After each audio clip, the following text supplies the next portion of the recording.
ప్రభుత్వాలపైన ఎక్కడ మండిపడతారో ఈ పలగాలపైన ఏడ మండిపడతారో అని చెప్పేసి ప్రజల ఆలోచనలను, ప్రజల ఆవేశాన్ని, ప్రజల ప్రశ్నలను తప్పుదో పట్టించడానికి ఈ మాజీ ఎమ్మెల్యే మనీష్ కుంజం కావచ్చు, అటు సోని సోడీలు ఆరోపించారు. ఆ వ్యాఖ్యలు పూర్తిగా కుట్రపూరిత ప్రకటన అని చెప్పేసి వాళ్ళు క్లియర్గా చెప్తా ఉన్నారు. కామ్రేడ్ హిట్మాల్ సహా 50 మందిని సరెండర్ చేశామని దేవ్జీ వీరందరినీ ఆంధ్రప్రదేశ్ తీసుకెళ్లి హిట్మాల్ను చంపించాడు, 50 మందిని అరెస్ట్ చేయించాడు అని మనీష్ కుంజం నవంబర్ 21 నాడు కుట్రపూరిత ప్రకటన చేశాడు.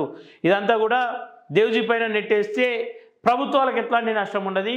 మావోయిస్టుల ఒప్పందాలు లేవు కాబట్టి వాళ్ళు కలిసి ఒకరిదొకరు పట్టించుకుంటా ఉన్నారు. సో మావోయిజం ఇంకా నిలవదు అని చెప్పేసి దీన్ని ఒక సూచనగా చూపించే ప్రయత్నం కుంజం చేసిందని చెప్పి చెప్తా ఉన్నారు. దేశాన్ని కార్పొరేట్ హిందూ దేశంగా మార్చడానికి మార్చి 31, 2026 నాటికి మావోయిస్ట్ పార్టీని విప్లవోద్యమాన్ని నిర్మించే గడువును నిర్ణయించుకుంది. బ్రాహ్మణీయ హిందుత్వ ఫాసిస్టు RSS బీజేపీ కేంద్ర రాష్ట్ర ప్రభుత్వాలు కగారు యుద్ధాన్ని సాగిస్తున్నాయి. ఇందులో భాగంగా మా పార్టీకి చెందిన కేంద్ర కమిటీ సభ్యులను వివిధ రాష్ట్ర కమిటీ